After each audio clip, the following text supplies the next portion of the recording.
Okay. And then off that was a porch and into the backyard. The door was right off of where the kitchen table was. And to the left, when you went out on the porch, was stairs going down into the basement. So there was an entrance and exit to the basement from the outside and one from the inside from the bedroom. Later on, Jimmy took the porch and added that onto the kitchen and took that entrance to the basement and made it nicer, cemented it and everything so it was nice, and that was the entrance then to the house. You go down a couple steps and there was a landing, and then you go down into the basement from there. So the entrance that was in that bedroom then, he made a big closet out of. So what color were the walls in the house? Do you remember? They were wallpapered. In our bedroom, there was a pretty flower wallpaper, and Jean and I had bunk beds later on, and we had fun just going like that and rubbing the flowers, and they smeared. Finally, we had all the flowers smeared in the whole room, but it was fun. It was like coloring, you know. The living room had kind of a beige paper. No one can question this, right? Because no one's alive to judge me. But it was a beige wallpaper. I think it had maybe a green trim at the top. They always had a frame. Was it? I think Jack's bedroom was blue. Was it? Mom and Dad's was the same as the living room. Was it hot in the summer? I don't remember really, really hot days. If it was, we had got the hose out and had, you know, and got under the hose in the afternoon. I remember days we used to go, we had a mulberry tree in the front yard, not one regular tree. It was a mulberry tree, the kind you used to read in books. And we'd go out and sit under that and do what little kids do in the summertime under a tree, you know. Did you have a radio in the living room? Yes. Yeah. So tell me, any memories around the radio? We heard a lot of soap operas, ball games. I can remember Amos and Andy. So tell me about a little where the radio was in the living room and what it looked like. It was. And say the radio. Just mention the radio. It was kind of one like this, you know, that had wooden knobs on it. What was one like that? The radio. I don't know what the name of it was. We really didn't. I mean, we had a record player that old-fashioned. It wasn't a wind-up, but it was an old-fashioned record player that you had the hard record that you put on. And I know when Janine and I were in high school, we always had a bunch of kids there. Sometimes we'd even roll the rug up and dance on those hardwood floors too. But then it was a better record player than what the first one we had. But there was always kids at the house. So when you were a kid, yeah. What are your most impactful memories of Aunt Henrietta and Mom? Well, Aunt Henrietta, by the time I was 13, she was married. That's the kids coming back. Aunt Henrietta and Uncle Jack got married the same year. She got married in April, and Jack and Betty got married in June, 29th of June. And I was about 12 or 13 when they got married, so I don't remember a lot of that, you know. We were still in grade school, they were in high school, and it was like two different lives. Although when in the summertime, when I don't remember. Henrietta spent a lot of time in Indianapolis helping Aunt Reen with Olga and the kids, and Ronnie and Alan. That's where she met Russell. So she wasn't around a whole lot, but Marjorie got stuck. August lots of times would come down and spend the summer or several weeks with us. In fact, they had a hard time getting her to go home. But if they went to a show, they had to take us to the show. We spent a lot of time down in the gorge with having picnics. And of course, Janine and I couldn't go down unless Olga and Marjorie went, or even if Olga wasn't there. But there were a lot of kids in our neighborhood, all Margie's age, all our age. I mean, every house had 3, 4, or more kids. So there was someone everyone's age to play with. But all ages we had this brick wall in front of our house, so everybody would, in the evenings, would come and sit on our wall, and they'd play kick the can or move up in baseball or hide and go seek, and they never said, you're too young, you can't play, all ages were playing together. So, and then, by the time it got dark, you went in the house. So, or at least our age did. The older ones, I guess, were allowed to stay out. I don't really remember that. It didn't bother me anyway if they did. So, so it was a fun time. There was a lot of good kids in the neighborhood, and we all had fun together. Summertime, a lot of people had fruit trees. We had the peach and the apple. Up the street they had a cherry tree. We used to come where I lived on Clifton. Back then was just a ball field and woods. And there was elderberries there. We used to go over there, just Janine and I, and pick elderberries and bring them home. And Mom would make jelly out of them. They were really good. Or blackberries we'd find. So, there was a lot to do there in the summertime. We just always kept busy. And if all of us would get together, the older group and the younger group, and we'd pick the fruit off these things, and anyone that helped you pick it, they shared in the fruit, and then you'd take it home and your mom would can it. The cherries, we'd all get together and go to each one's house that had them, and we'd, pick the seeds out of the cherries so their mom could can them. So, it was just really a productive neighborhood where everybody had fun. And I don't know how Marjorie felt about dragging her twin sisters around, but she didn't complain to us. We didn't know it. Maybe she did to Mom, but it all seemed to work out all right. I remember, though, one time having an argument in the back bedroom, which was all us kids that lived there. And somebody got mad. I think it was Marjorie that someone got mad at and gave her a push, and she was sitting on the windowsill, and she went out the window into the driveway, but she didn't get hurt. So, of course, whoever did it, and it couldn't have been me. That thing must have been Janine. No, I don't really know who did it, but got called out by Mom. Mom's the one that corrected us. She would, if Janine and I were fighting going to bed because Janine had taken too much room or I had taken too much room, we'd argue over anything. Mom would come in and swat us, and then Dad would come in and give us a nickel, which would take us to the movies. So, it was a nice childhood. So what about, so tell me, go from your dad down the line and tell me the personalities of each kid and each member of the family, including your mom and dad. My dad was very quiet, unless he had had too much to drink, and then he talked a lot. But he was very quiet. He never really corrected this kid. The story I heard that one time he came home and Marjorie and Henrietta were cutting out paper dolls, which is what they did back then.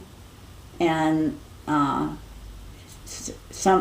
guess Henrietta had done something, and so she knew she was going to get spanking, so she put her hands behind her back, and there was a pair of scissors in it. And I guess my dad hit her, but hit the scissors and it really cut his hand or put a hole there. So my dad never spanked us kids. Now that's the story I hear. But nobody ever told me it was any different. And I don't know why I'd make that up, because that's what I remember hearing. So my dad never corrected us kids. The only thing he would correct us at was when we were in high school and all these kids were in the house. And if my dad was coming home late, am I allowed to cuss on here? He'd come home and he walked every place. He never drove. He said he didn't believe in drinking and driving, so he'd rather drink. So, but, you know, I don't remember him being over drinking. I mean, there were times, but it wasn't a regular thing. He went to work every single day. But he would walk in, and the first thing he'd do is turn the radio down, and he'd say, "You can hear this damn thing all the way to Cuyahoga Falls Avenue." And he'd turn the radio right down. And then he would go out, he'd go in the backyard, or he'd go out, go to bed or something, you know, and hear the radio's turned down.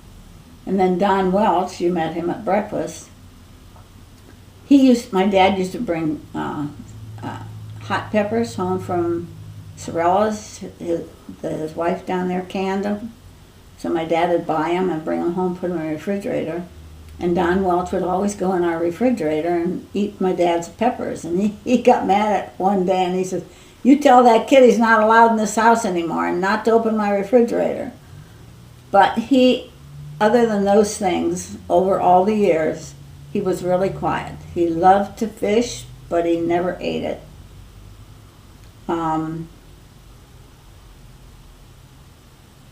I really love my dad. Yeah. And my mom. I mean, yeah. And my mom, let's see, she liked everyone. She was a good cook. She used to sew our clothes. She'd make clothes for Janine and Elsie, Uncle Harry and Aunt Elsie that brought us over. Aunt Elsie was a big woman. So she would give my mom her clothes that were hardly worn, even a coat one time. And my mom would tear that apart and she'd make Janine and I a dress or a coat out of that. So she would sew, you know. She did a lot of that. So, and back then, to do the laundry, you had a washing machine that would agitate and all that, but you had a wringer that you had to wring everything out through this wringer that I think you had to wind it to get, maybe that's Canada I'm thinking of. I don't think it was electric though. I think you had to turn it to get it through, and that was sheets and towels and everything. So you had big clotheslines in the backyard just full of clothes, usually on Monday. Monday was wash day. So, and they'd be hanging out there all day, so she worked hard. She worked hard. She did later in years go out and babysit for families who were new babies, and she would go in and she'd take care of the whole family. If there were kids in the family, she'd take care of them, and she'd take care of the mother and the baby and keep the house clean, and she got like $6 an hour for doing that. And she did that for maybe 10 years. Before that, when I got married, she had been very sick. And so... With what? Well, they didn't know. She had a headache and in fact, she stayed with your mom and dad for like a year, but was bedridden most of the time. She had been to a lot of doctors. They couldn't figure out what was wrong. Why did she stay with them for a year? Because we were at home and Margie was able to take care of her. I think Glenn was a baby then. And so Margie was living above Jack and Betty, and um, I don't know how old we were then. We had to have been, well, we must have been, see, 10 years. We were small. We were maybe 8 years, maybe 12 years old then. No, it was after Jack and Betty, so maybe we were like 13, 14. But she had been to a lot of doctors and they couldn't find anything wrong with her. So finally Jack was working, this was after the war. Jack and Betty were married at the time. He was working at Goodrich as a, I don't know what they called him, but anyway, it was a job that they could work and go to school at the same time. So he had talked to someone whose parents, one of his parents had been ill and they couldn't find anything wrong, so they sent him to this Dr. Benish in Avon Lake up near Cleveland, who was, back then they called him a nature doctor. And she went up to him and Jack took her up and he looked in her eyes and said she had a tubercular kidney and that he could treat her. So she fasted. She stayed there. She fasted for the first time for 30 days. And then she started out on watermelon. Then she ate just watermelon. And she did that. And then I think salads. And then she went into another fast, but it was only 15 days. And she did that until she was well enough to come home. And I'd say for 20 years then she didn't eat meat. She just ate salads. And I mean, she'd take a big mixing bowl and make a big salad. She'd cook our meals, but she'd take this big mixing bowl and make herself a salad and just put lemon juice on top. And she'd sit after we all ate and eat the salad. For meat, she just ate nuts. She ordered all this stuff through a catalog. And she had a grinder that she could put, like they do today, make a juicer with carrots and, you just put carrots and celery and everything in this and the juice comes out. She had that back then and she just drank the juice. So, there just was no help for her then. And then she lived to be 75 years old or 78 years old. So then Henrietta was very quiet. Wait, you skipped Uncle Jack. Oh, Uncle Jack. Well, Uncle Jack, being the oldest of 5 with 4 sisters, was kind of up on a pedestal for all of us. We just thought, I know Janine and I did anyway, a big brother, and I'm sure Marjorie and Henrietta did too, although Jack and Henrietta used to fight a lot. And this one time they got up from the table and Jack would tease her. And Jack would be laughing and Henrietta would be trying to reach for him and trying to kick him, and she couldn't reach him. She was just a tiny thing. And Jack would just be laughing. Finally she picked a knife up off the table, just a butter knife, and threw it. And it landed between his legs and a crack in the floor. And Mom really got mad. That's enough, Henrietta, But Jack quit doing that to her after that.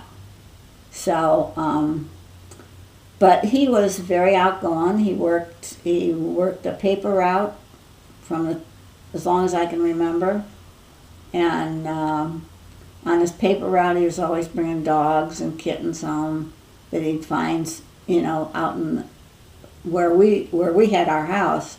Was part of his paper route, and it was just all fields. There was only a couple houses, and there'd be cats that had been just left there or dogs, and he'd bring them home and either find a home for them, or we had ended up with a couple of them. And he had a car when he was I think he got a car when he was about 16.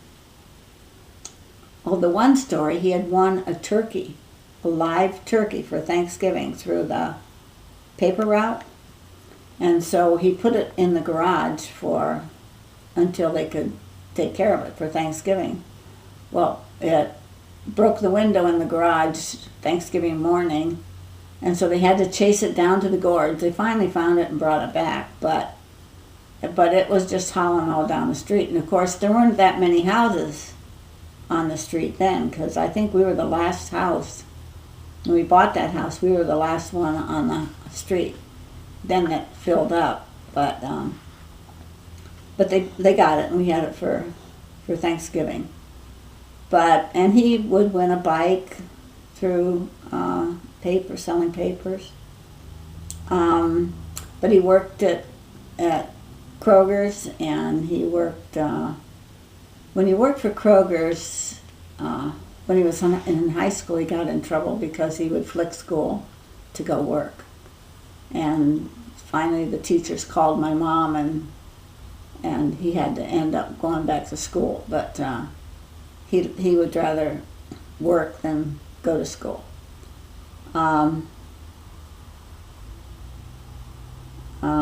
Where Aunt Henrietta. Aunt Henrietta. Oh, I was going to tell you something else about Jack.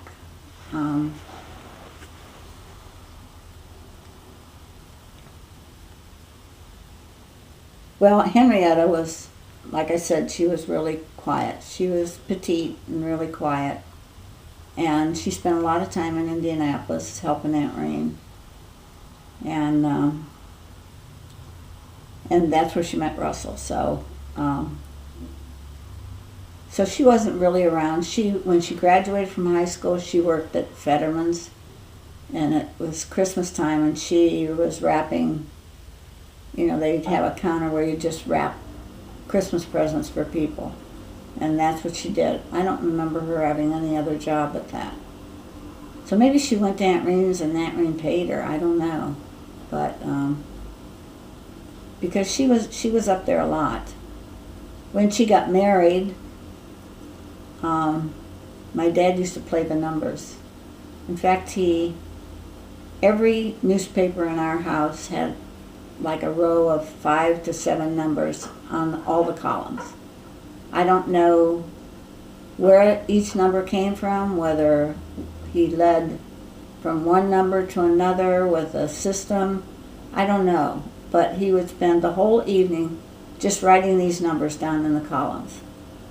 And he played the numbers. He also had a dream book, so if we'd come down in the morning, he'd say, well, did you dream? And if we said yeah, he'd say, well, what was it about? And then he looked this up in this dream book, and he'd play the numbers. So this one night he comes home, and he went, by this time my dad had finished the upstairs. He'd insulated it and put walls up and made 2 bedrooms out of it. And so us girls were upstairs. Marjorie and Henrietta were in the front bedroom, Janine and I were in the back. And we had made the living room, or the room that was my mom and dad's with the sliding doors, that had been part of the living room. So it was like an L. The living room was a big part, and then it went to the dining room. They'd also put a wall up in front by the stairs so that you couldn't see straight through to away from the stairs, to make a room. So there was a hallway going down to the bathroom and that back bedroom. And then we had the piano that we were playing, that was against that wall. So, but anyway, my dad came home this one day, and so us girls were upstairs, and he went to the bottom of the steps and he called Henrietta.